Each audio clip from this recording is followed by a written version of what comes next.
Drejtoj me dy fjalë se nuk kam as nerva, edhe as nuk më intereson shumë se gjë, po thjesht po i drejtojmë atij grupi që mendoj që ka akoma pak shpresë.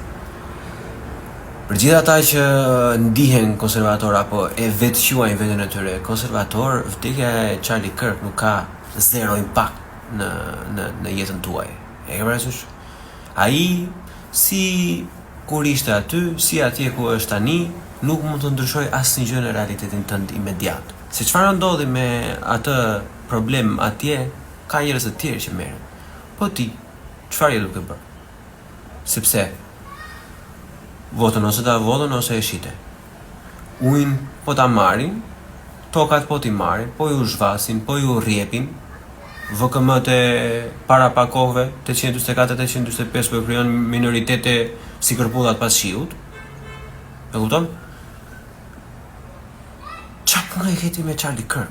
Ati konservator që thua po ishte heroi ynë, jo po e vran sepse ishte kundër këtij fenomeni apo kundër kësaj feje dhe për këtë arsye ai u desh të vritej, apo se janë ata që kontrollojnë gjithçka që nuk ju duhej. Edhe çfarë impakti ke ti? Apo edhe unë. Merruni një me atë kolibën tuaj.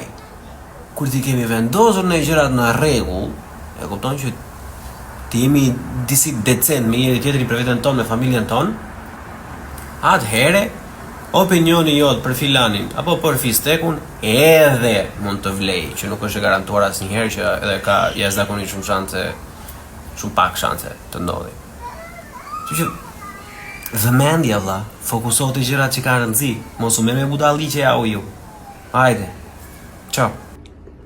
Edhe me qira fjalla me ata që gëzojnë për vdekjen e tij e tjerë, me këta nuk merren fare, domethënë sepse është e padrejtë merresh me njerëz inferior, si në moral, por edhe më tej.